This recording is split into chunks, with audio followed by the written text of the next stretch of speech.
ఈ యొక్క తెల్లటి వస్త్రాలని ధరిస్తాం. అయితే ఇక్కడ పిల్లలకి వసంత పంచమి రోజున అక్షరాభ్యాసం చేయటం ద్వారా, ఎందుకంటే శ్రీ పంచమి అని అంటాం కదా, శ్రీ అంటే సకల శుభములు సకల ఐశ్వర్యము కలిగించేటువంటిది ఈ శ్రీ పంచమి అంటాం. అంటే వసంత పంచమిని కూడా శ్రీ పంచమి అంటాం. శ్రీ అంటే మనకి సంపద అని అర్థం, అలాగే జ్ఞానము అని అర్థం. ఇలా రకరకాలుగా శ్రీ అంటే గౌరవం, చాలా రకాలైనటువంటి అర్థాలు వస్తాయి. కాబట్టి ఈ శ్రీ పంచమి రోజున పిల్లలకి అక్షరాభ్యాసం చేయటం ద్వారా వాళ్ళకు ఉన్నటువంటి జ్ఞానం అంటే వాళ్ళకు చదువుకునేటువంటి విద్యలో, అలాగే వాళ్ళకి ధారణాశక్తి కలిగేదానికి, అలాగే వాళ్ళకున్నటువంటి జ్ఞాపక శక్తి బాగా పెరిగి వాళ్ళు చక్కగా చదువుల్లో రాణించేదానికి అవకాశం ఉంటుందన్నటువంటి ఒక దృఢమైనటువంటి విశ్వాసంతో ప్రతి చిన్న పిల్లవాడికి ఈ యొక్క వసంత పంచమి లేదా శ్రీ పంచమి రోజున అక్షరాభ్యాసం చేస్తూ ఉంటారు. అన్నీ సరస్వతి అమ్మవారి యొక్క దేవాలయాలన్నీ కూడా కిటకిటలాడుతుంటాయి. అయితే వెళ్ళలేనటువంటి వాళ్ళకి నేనేం చెప్తానంటే, మీరు బాధపడాల్సిన అవసరం లేదు. మీరు చక్కగా తల్లిని మించినటువంటి గురువు, తల్లిని మించినటువంటి దైవం ఈ ప్రపంచంలో ఎవరు లేరండి.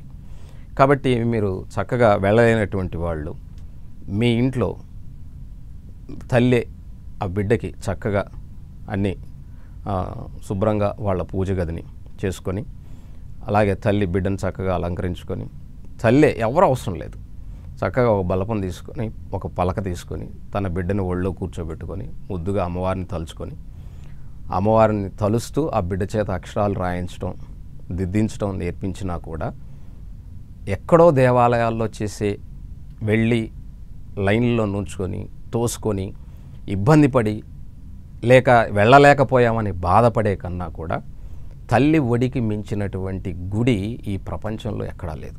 కాబట్టి మీరు దయచేసి ఇది గుర్తుపెట్టుకోండి.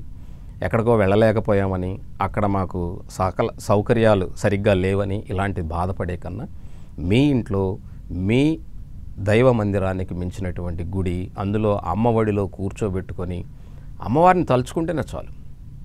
జ్ఞాన సరస్వతి దేవి అమ్మవారిని తలుచుకొని మీ బిడ్డ చేత అక్షరాభ్యాసం మొదలుపెట్టించి, మీకు తోచిన నైవేద్యం, అది పాలతో అయినా మీ ఇష్టం, ఇంట్లో తేనున్నా ఒక పంచదార పలుకున్నా సరే మీ బిడ్డకి నాలుక మీద వేసినా కూడా అది అమ్మవారి ఆశీర్వాదంగా ఉంటుంది. లేదా ఒక చెరుకు దొరికినా కూడా పర్వాలేదు, అంత చెరుకు ముక్క నోట్లో పెట్టినా కూడా సరిపోతుంది, లేదా అంత బెల్లం ముక్క పెట్టినా కూడా సరిపోతుంది. కాబట్టి ప్రకృతిలో ఉన్నటువంటి నియమాన్ని అనుసరించి మనకి మదన పంచమని కూడా అంటారు. మదన పంచమి అంటే ఇప్పుడు ఈ వసంత పంచమి నుంచి ఆకులు రాలిపోయి చెట్లన్నీ కూడా ఇక్కడి నుంచి ఈ మదన పంచమి రోజున రథీ మన్మధుల యొక్క కలయిక వల్ల ఈ ప్రకృతి చిగురించటం మొదలవుతుంది, ఈ సృష్టి మొదలవుతుంది అని చెప్తారు. కాబట్టి ఈ శ్రీ పంచమి రోజునే, ఈ మదన పంచమి రోజునే చెట్లలో ఉన్నటువంటి ఆకులన్నీ కూడా రాలిపోవటం మొదలెట్టి లోపల ఉన్నటువంటి చైతన్యం, అంటే సృష్టికి మొదలయ్యేటటువంటి చైతన్యం మొదలవుతుందని, ఈ చైతన్యం మొదలైన తర్వాత రథసప్తమి రోజున, అంటే తర్వాత 2 రోజులకు రథసప్తమి వస్తుంది. ఈ రథసప్తమి రోజున సూర్యుడి యొక్క వెలుతురు బాగా ప్రకాశవంతంగా వెలగటం ద్వారా, చెట్లకి మంచి వెలుతురు తగలటం ద్వారా, కిరణజన్య సంయోగ క్రియ అని అంటాం, అది జరగటం ద్వారా మొక్కలు చిగురించడం మొదలెడతాయి. చిగురించి ప్రకృతిలోకి కొత్త రూపాన్ని బయటికి తీసుకొస్తాయి. శివరాత్రి రోజుకి లింగోద్భవం అంటాం. లింగోద్భవం అంటే శివరాత్రి రోజున అంటే అర్థం ఏమిటంటే బీజం మొలకెత్తుతుంది అని అర్థం. అంటే చెట్లలో ఉన్నటువంటి చైతన్యం మొగ్గగా బయటకు వస్తుంది. ఆ మొగ్గలోనే పువ్వులు వస్తాయి. ఆ పువ్వులు ఈ శివరాత్రి నాటికి ఆ లింగోద్భవం జరిగి ఉగాది నాటికి మనకి చక్కగా కాయలు, చిన్న చిన్న కాయలు మొదలవుతాయి. అంటే కొత్త సృష్టి ఉగాది రోజుకి వచ్చేస్తుంది అనమాట. ఇంత ప్రాసెస్ వసంత పంచమి నుంచి, రథసప్తమి నుంచి, శివరాత్రి నుంచి మనకు ఉగాది వరకు జరుగుతుంది. ఉగాది నుంచి మనకి కొత్త సంవత్సరం మొదలవుతుంది.